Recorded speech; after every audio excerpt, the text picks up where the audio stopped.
अध्याय 5 नाम रसायन घट में जरना। प्रश्न 83। कहा जाता है कि सत्संग भजन की फसल की रक्षा के लिए बाढ़ है। इस बात को समझाने की कृपा करें। इसका मतलब ये है कि भजन के द्वारा हम अंदर के मंडलों में एक खजाना जमा कर रहे हैं। भजन सुमिरन से हमें अपने अंदर कई प्रकार की रूहानी शक्तियां प्राप्त हो जाती हैं। भजन के फलस्वरूप हमें कई तरह की सिद्धियां और करामात करने की शक्ति प्राप्त हो जाती है। लेकिन अगर हम उन शक्तियों को इन सब चीजों में खो दें तो कंगाल ही रह जाते हैं। अगर दिन भर में आप 10 रुपए कमाएं और शाम को सब खर्च कर दें तो जहां से दिन शुरू किया था वहीं रह जाएंगे। सत्संग भजन की उस दौलत की रक्षा करने में आपकी मदद करेगा। सत्संग आपको नम्र रहने में सहायता देगा ताकि आप उस प्रभु के प्रतिद्वंद्वी ना बन जाएं और लोगों से ये ना कहने लगें कि परमात्मा ने तुमको पुत्र नहीं दिया पर मैंने तुमको पुत्र दिया। परमात्मा ने तुम्हें जिंदगी में इस नियामत से महरूम रखा पर मैं तुम्हें ये नियामत देता हूं। इस प्रकार हम चमत्कार करके उस परम पिता के प्रतिद्वंद्वी बनने की कोशिश कर रहे हैं। लेकिन सत्संग आपको परमात्मा की इच्छा में रहने में मदद देगा और यही सच्ची नम्रता है, आजिजी है। परमात्मा अंतर में आप पर जो दया मेहर करेगा, सत्संग उसकी रक्षा करेगा। जितना आप भजन सुमिरन से प्राप्त दौलत को अपने अंदर हजम करेंगे, उतनी ही परमात्मा आप पर और दया मेहर करेगा। जब लड़का जवान हो जाता है और कारोबार शुरू करता है तो पिता उसे कारोबार में लगाने के लिए थोड़ी रकम देता है। अगर लड़का हिसाब किताब ठीक रखता है, पैसे बर्बाद नहीं करता और दुकान तथा कामकाज को पूरा समय देता है तो पिता प्रसन्न होकर उसे और रुपया देता है।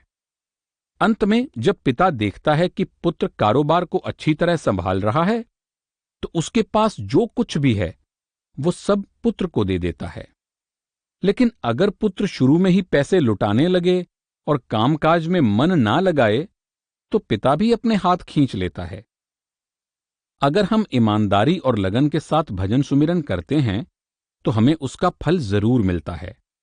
और अगर हम अंदर प्राप्त होने वाले आनंद और शांति की कद्र करते हैं और उसे अपने अंदर हजम करते हैं तो हमें अपने अंदर और भी अधिक दया मेहर मिलती है। लेकिन अगर हम उसे बर्बाद करते हैं, लुटा देते हैं तो परमात्मा भी अपनी दया का हाथ खींच लेता है। गुरु नानक साहब कहते हैं, पारखिया वथ संभाल लई, कि एक पारखी के समान उस अनमोल वस्तु को संभाल कर रखना चाहिए। जिनको उस परम पिता की बख्शी हुई दात की कद्र होती है वे उसे संभाल संभाल कर रखते हैं। जौहरी को हीरा मिल जाए तो वो उसे मजबूत पेटी के अंदर हिफाजत के साथ रखता है। वही हीरा अगर कुम्हार को मिल जाए तो वो उसे गधे के गले में लटका देता है। कबीर साहब कहते हैं, राम पदारथ पाए के कबीरा गांठ ना खोल, नहीं पटन नहीं पारखू, नहीं गाहक नहीं मोल। आप समझाते हैं कि संसार में किसी को नाम रूपी अनमोल रत्न की परख नहीं है। ना कोई इसका सच्चा ग्राहक है, ना कोई इसकी कीमत देने को तैयार है। इसलिए इसे इतना संभाल कर रखना चाहिए कि किसी दूसरे को इसकी खबर तक ना हो। स्वामी जी महाराज फरमाते हैं, नाम रसायन घट में जरना। नाम रूपी रसायन हमारी हड्डियों में इस प्रकार रच जाना चाहिए कि किसी को इसकी खुशबू तक ना पहुंच सके। प्रश्न 84। महाराज जी, जब हम अपने भजन की तरक्की के विषय में बात करते हैं तो क्या इस खजाने को बर्बाद करते हैं? आप भजन सुमिरन अपनी भलाई के लिए करते हैं, न कि दूसरों पर अपना प्रभाव डालने के लिए। जब आप अपने भजन के बारे में औरों को बताते हैं तो आप चाहते हैं कि लोग आपको परमात्मा का एक बड़ा भक्त समझें। आप चाहते हैं कि वे आपकी प्रशंसा करें और इस प्रकार आप अपने अहंकार को बढ़ाना चाहते हैं। तब इसका मतलब हुआ कि अपने भजन को छिपाने के लिए झूठ बोलने में कोई हर्ज नहीं है। पर मैंने संतमत दर्शन भाग दूसरे में पढ़ा है कि झूठ कभी नहीं बोलना चाहिए। अगर हम सच्चाई को छिपाकर अपने अहंकार को बढ़ाएं या किसी को नुकसान पहुंचाना चाहें तो ये उचित नहीं है। लेकिन अगर आपका ये मकसद ना हो और आप सच को जाहिर ना करें तो मेरे ख्याल से आप झूठ नहीं बोल रहे हैं। किसी प्रश्न का उत्तर ना देने का ये तो मतलब नहीं कि आप झूठ बोल रहे हैं। आप औरों को अपनी बातें बताना नहीं चाहते तो मेरे ख्याल से तो ये झूठ बोलना नहीं है। उदाहरण के लिए, अगर आप अपनी पत्नी या किसी और को अपने रूहानी अनुभव बताना ना चाहें और केवल मुस्कुरा दें या चुप रहें तो मैं नहीं सोचता कि इसे झूठ बोलना कहेंगे। इसमें किसी का दिल दुखाने का उद्देश्य या अपने आप को ऊंचा समझने या अहंकार का भाव नहीं है, यानी आपके मन में ऐसी कोई भावना नहीं है। अगर हम कोई बात छिपाकर अपना फायदा उठाना चाहें या अपने फायदे के लिए दूसरों को नुकसान पहुंचाएं तो बेशक यह ठीक नहीं है। प्रश्न 85। महाराज जी, क्या आप हम लोगों को समझाएंगे कि अपने रूहानी अनुभवों को न बताने का क्या महत्व है? क्योंकि ऐसी बहुत सी वार्ताएं सुनने में आती हैं कि अमुक सत्संगी ऊपर की मंजिलों में गया और उसने प्रकाश देखा इत्यादि। अपने आंतरिक अनुभवों को किसी को ना बताना हमारे अपने ही हित में है, क्योंकि जानबूझकर ना भी बताएं तो भी अनजाने में अहंकार आ ही जाता है।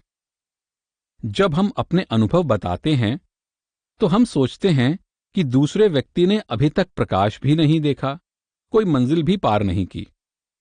इस प्रकार हम अहंकार के शिकार हो जाते हैं और हमारी अपनी प्रगति रुक जाती है, बल्कि जो पाया था उसे भी खो बैठते हैं। यही खास वजह है कि आपको अपने रूहानी अनुभव दूसरों को नहीं बताने चाहिए। ये हमारी आत्मा का परमात्मा के साथ निजी रिश्ता है, इसमें किसी दूसरे का दखल नहीं है। आत्मा और परमात्मा के बीच कोई दूसरा नहीं आता। किसी दूसरे को हमारे अनुभव जानने का हक नहीं है। आत्मा का अपने असल के साथ, अपने मूल के साथ निजी रिश्ता है। ये उसका निजी मार्ग है। हम क्यों उसमें किसी के साथ हिस्सा बटाएं? एक पत्नी अपने पति के साथ संबंध का भेद किसी को नहीं बताती। आप कैसे आशा कर सकते हैं कि आत्मा अपने रूहानी अनुभवों और आंतरिक रूहानी भेदों को औरों के साथ बांट सकती है, औरों पर प्रकट कर सकती है? इन अनुभवों को अंदर हजम करना चाहिए, और जितना अधिक आप इन्हें अंतर में हजम करेंगे, आप अपने अंदर उतनी ही ज्यादा दया मेहर पाएंगे। उसकी कृपा को ग्रहण करने के लिए उतने ही अधिक योग्य बनेंगे। अगर हम अपने अनुभव दूसरों को बताने लगेंगे तो हम चमत्कार दिखाने के भी शिकार बन सकते हैं, क्योंकि अहंकार बढ़ता जाता है। मैं ये कर सकता हूं, मैं वो कर सकता हूं। फिर ऐसे चमत्कार हो भी सकते हैं क्योंकि आपने कुछ रूहानी तरक्की कर ली है। आपको अपनी रूहानी ताकत का पता नहीं होता, पर जो आप कहते हैं वो सच होता जाता है।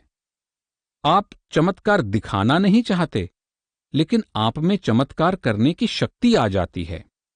जब भी आपसे अनजाने में चमत्कार हो जाते हैं तो आपको उनकी कीमत चुकानी पड़ती है। इसलिए यही अच्छा है कि अपने आप को छिपाए रखें और जो मिला है उसे अपने अंदर हजम करें। आप केवल इतना कह सकते हैं कि मालिक की दया से अभ्यास ठीक चल रहा है, जो कुछ है उस दाता के हाथ में है। फिर जब और लोग ये जान लेते हैं कि आपने काफी तरक्की की है, आप प्रकाश देखते हैं और आध्यात्मिक दृष्टि से बहुत खुश हैं, तो वे आपकी प्रशंसा करने लगते हैं, आपको खुश करने की कोशिश करने लगते हैं। तब आपके अहंकार के बढ़ने का खतरा हो जाता है। वे आपको जरूरत से ज्यादा आदर सम्मान देने लगते हैं, आपको एक पहुंची हुई, एक ऊंची आत्मा समझते हैं, रूहानी नेता मानते हैं, और आप भी उस आदर के प्रति सचेत हो जाते हैं। नतीजा ये होता है कि जो आपने पाया था वो सब खो बैठते हैं। ये खतरा हमेशा रहता है।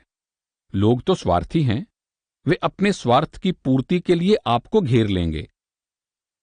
ये नहीं कि आपकी रूहानी तरक्की से वो खुश हैं, वे तो आपकी तरक्की का फायदा उठाना चाहते हैं।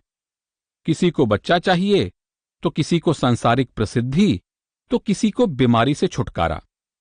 इसीलिए वे आपके चारों ओर मंडराते रहते हैं, केवल अपने स्वार्थ के लिए। वे सोचते हैं कि वे आपसे फायदा उठा सकते हैं, क्योंकि आपको कुछ रूहानी अनुभव हैं, आपके अंदर रूहानी शक्तियां हैं, और यह संभव है कि आप उनकी बातों में आ जाएं, उनसे मान बढ़ाई पाकर आप में अहंकार आ जाए और आप सब कुछ खो बैठें। हुजूर महाराज जी फरमाया करते थे कि साधु लोग दुनिया की सब चीजें छोड़ देते हैं, पर मान बढ़ाई नहीं छोड़ पाते। वे हमेशा मान बढ़ाई चाहते हैं, और लोग अपनी गरज के लिए उन्हें मान बढ़ाई देने को तैयार रहते हैं। जिस समय किसी को मान बढ़ाई मिलती है, उसी समय उसके पतन के कारण भी पैदा हो जाते हैं। इसलिए अपने आप को छिपाए रखना ही बेहतर है। प्रश्न 86। क्या प्यार में आकर सद्गुरु के पीछे पीछे दौड़ना भी वैसे ही है जैसे कि अपने आंतरिक अनुभवों और अपनी प्रीति और भक्ति की भावनाओं को बाहर प्रकट करना? देह स्वरूप सतगुरु के पीछे दौड़ने और सतगुरु से प्रेम करने में बहुत अंतर है। गुरु के पीछे पीछे दौड़ने का मतलब ये नहीं कि आपको गुरु से प्यार है। संभव है कि आप अंदर प्यार से खाली हों और फिर भी गुरु के पीछे दौड़ रहे हों। और यह भी हो सकता है कि आप सतगुरु के प्यार से भरे हुए हों और फिर भी अपने स्थान से इंच भर भी ना हिलें। अगर आप अनुशासन में रहना पसंद करते हैं, तो इसका यह अर्थ नहीं कि आपके अंदर प्रेम नहीं है। गुरु के पीछे दौड़ना कोई बहुत प्यार तो प्रकट नहीं करता। सच्चा प्रेम हमेशा अंतर में होता है। जब आप प्यार का प्रदर्शन करने की कोशिश करते हैं, तो उसकी गहराई खो देते हैं। आपको चाहिए कि उस प्रेम को अपने अंदर हजम करें। बाहरी प्रदर्शन से उसकी गहराई खत्म हो जाती है। प्रश्न 87। महाराज जी, संत मत के अनुसार भावनाएं एक नदी के समान हैं, जिन्हें बांध के अंदर रखना जरूरी है, क्योंकि संत मार्ग में भावनाएं बड़ी प्रबल होती हैं। आपका मतलब स्पष्ट नहीं है। भावनाओं का प्रवाह अगर भक्ति की ओर ले जाए, तो भावनाओं का होना ठीक है, लेकिन उन्हें सही दिशा में मोड़ना चाहिए। अगर आप अपनी प्रेम भावनाओं को खुली छूट दे दें, तो वे परेशानी का कारण बन जाती हैं। जब तक नदी अपने किनारों के अंदर बहती है, केवल तब तक ही वो फायदेमंद होती है, लेकिन जब उसमें बाढ़ आती है, तब वो अपने किनारों को तोड़ देती है और सब तरफ बर्बादी फैला देती है। इसी प्रकार जब तक प्रेम सही धारा में बहता है, जब तक वो अनुशासन में रहता है, वो लाभदायक है। लेकिन अगर आपकी भावनाएं आपके वश में ना रहें, तो वे बाढ़ के पानी की तरह फायदे की जगह नुकसान ही पहुंचाएंगी। इसलिए हमारी भावनाएं नियंत्रण में रहनी चाहिए। सतगुरु के प्रति हमारा प्रेम अनुशासनपूर्ण होना चाहिए। प्रश्न 88। यदि किसी के हृदय में सतगुरु के प्रति प्रेम जागृत हो, तो क्या उसे अपने प्रेम को छिपाए रखना चाहिए, अपने अंदर ही रखना चाहिए, उसे औरों पर जाहिर नहीं होने देना चाहिए? क्या आप अपने प्यार का प्रचार करना चाहेंगी या छत पर चढ़कर उसका ढिंडोरा पीटना चाहेंगी? प्रेम तो अंदर होना चाहिए। जब अंतर में सच्चा प्रेम जाग उठता है, तो लाख यत्न करने से भी वो छिपता नहीं। हमारे हर कार्य में उसकी सुगंध आएगी, हमारे चेहरे से उसकी खुशी झलकेगी। तब हम प्रेम को छिपा छिपा कर रखेंगे, पर अपने आप उसकी खुशबू बाहर फैलेगी। क्या चेहरे पर प्रेम के भाव को आने से रोकना चाहिए? यदि आप रोक सकें तो, लेकिन ये सब करने की जरूरत नहीं है। प्रेम जरूर आपके हर काम में झलकेगा। आपको अपने सतगुरु से कितना प्रेम है, ये आपके दैनिक जीवन के हर कार्य में झलकेगा। प्रेम विज्ञापन की चीज नहीं, और ना ही चिल्ला चिल्लाकर संसार को बताने की चीज है। सच्चे रूहानी प्यार का कभी दिखावा नहीं किया जाता। ये खामोशी से ही पनपता और बढ़ता है। ये केवल आपके और प्रभु के बीच की बात है। कोई और क्यों बीच में आए?